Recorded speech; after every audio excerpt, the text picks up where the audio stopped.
तो अब हम जो टॉपिक पढ़ने जा रहे हैं वो है rights of an agent. Agent के पास क्या अधिकार हैं?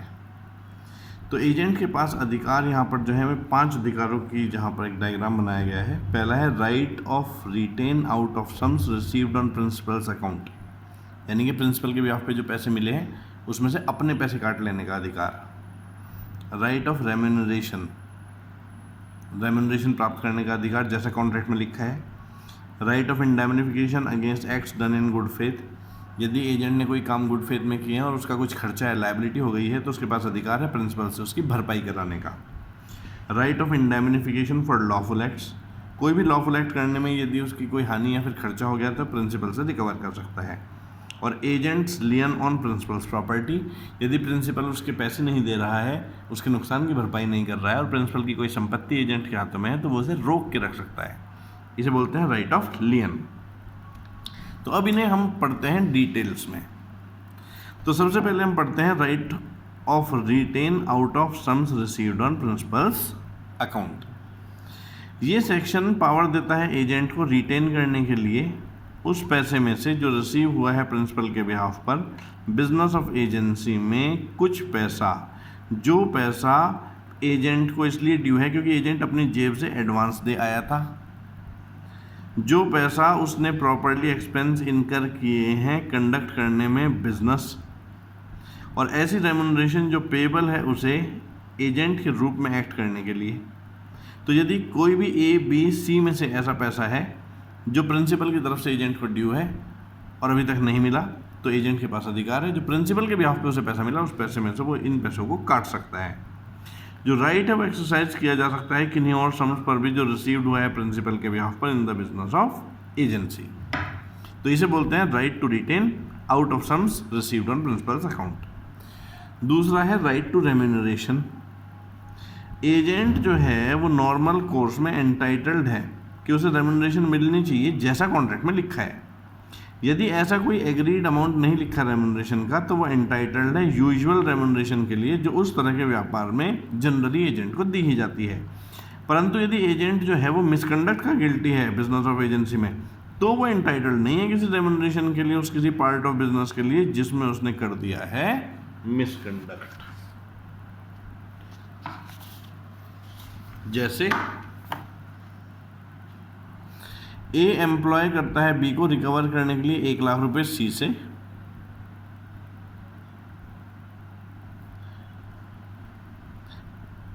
और उससे कुछ सिक्योरिटी भी रखवाता है अपने पास। बी रिकवर कर लेता है 1 लाख और लेआउट करता है 90,000 गुड सिक्योरिटी पर लेआउट करता है 10,000 on security which he ought to have known to be bad, whereby A loses ₹2,000. B is entitled to remuneration for recovering the ₹1 lakh and for investing the ₹90,000. He is not entitled to any remuneration for investing ₹10,000 and he must make good ₹2,000 to the B. तो A ने B को employ किया ताकि वो C से 1 लाख रुपए recover कर सके और फर्दर इन्वेस्ट कर सके इस 1 लाख रुपए को गुड सिक्योरिटीज में, जैसे एफडी करा दे। लेकिन बी ने क्या किया? बी ने ₹90,000 तो गुड सिक्योरिटी में लगा दिए, जैसे एफडी करा दी, पर 10,000 बैड सिक्योरिटी में लगा दिए।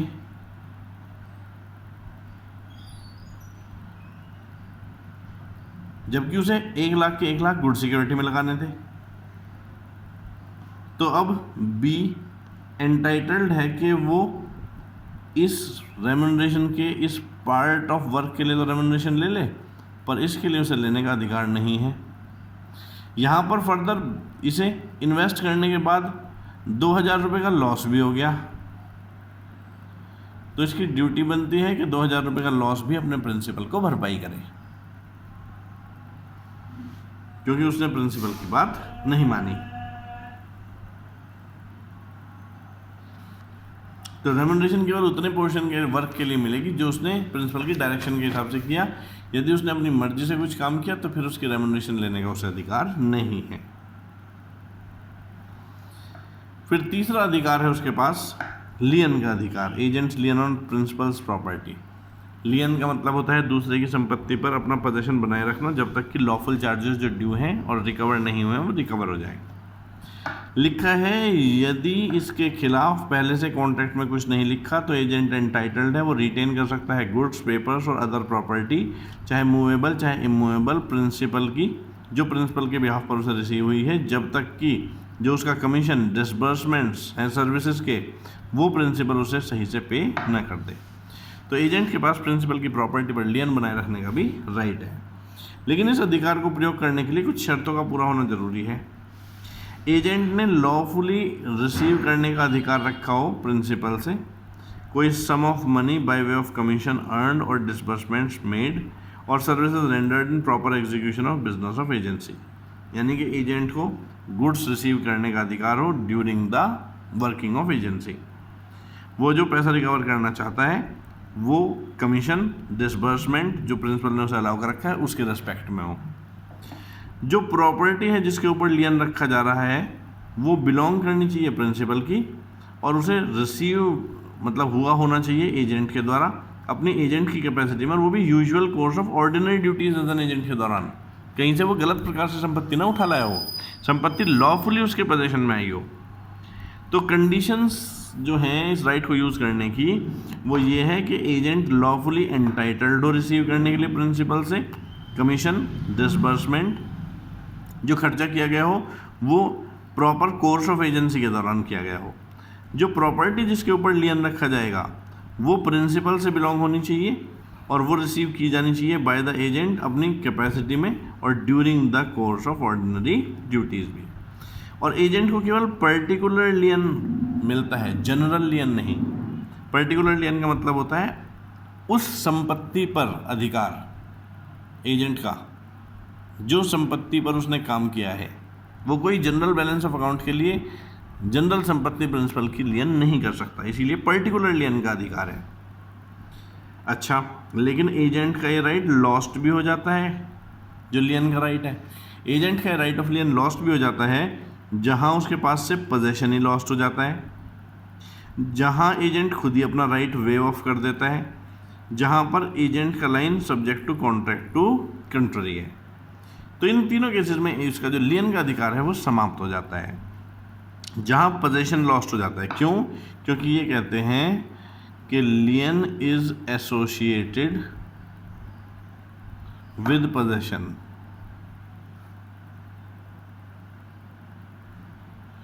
लियन जो है वो पोजेशन से जुड़ा हुआ है, क्योंकि लियन ग्रहण अधिकार को कहते हैं संपत्ति को रोक के रखना, और एक बार तुम्हारे पास से पोजेशन चला गया तो कैसे रोक के रखोगे। इसीलिए lien is associated with possession. Once possession is lost lien is lost. एक बार पोजेशन छूट गया तो लियन भी समाप्त हो गया। तो ये कुछ अधिकार हम लोग पढ़ रहे हैं। एजेंट के क्या अधिकार हैं? एजेंट के पास क्षतिपूर्ति कराने का भी अधिकार है, इंडेमिनिटी का अधिकार। राइट ऑफ इंडेमिनिफिकेशन भी है उन सभी कामों के लिए जो एजेंट ने लॉफुल किए हैं।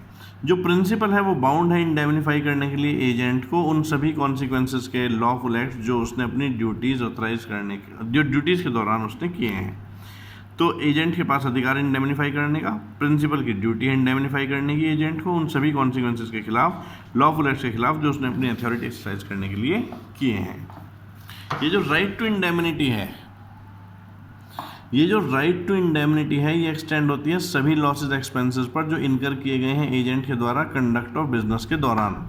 जहां पर उदाहरण के तौर पर एक स्टॉक ब्रोकर सॉलिसिटर के इंस्ट्रक्शंस पर सेल करता है कुछ शेयर्स और फिर इनकर हो जाती है उसकी कुछ लायबिलिटी परचेज करने के लिए ऑनर के रिफ्यूज़ल पर, तो स्टॉक ब्रोकर जो है अब वो एंटाइटल्ड है कि जो स्टॉक ब्रोकर का लॉस हो गया है वो इंडेमिनिफाई कर सकता है प्रिंसिपल से।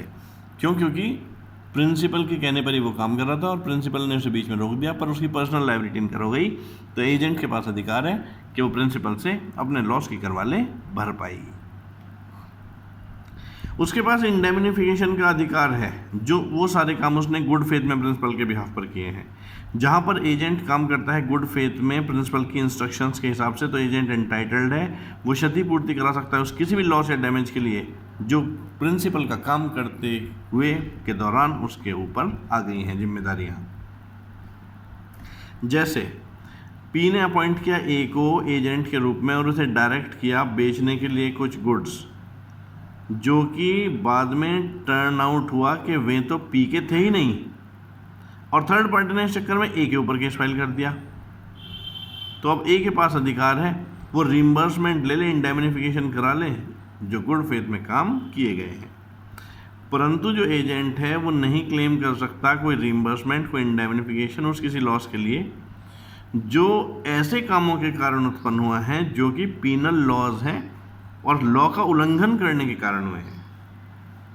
उनके लिए रिम्बर्समेंट नहीं कर सकता एजेंट, रिम्बर्समेंट के लिए नहीं कह सकता।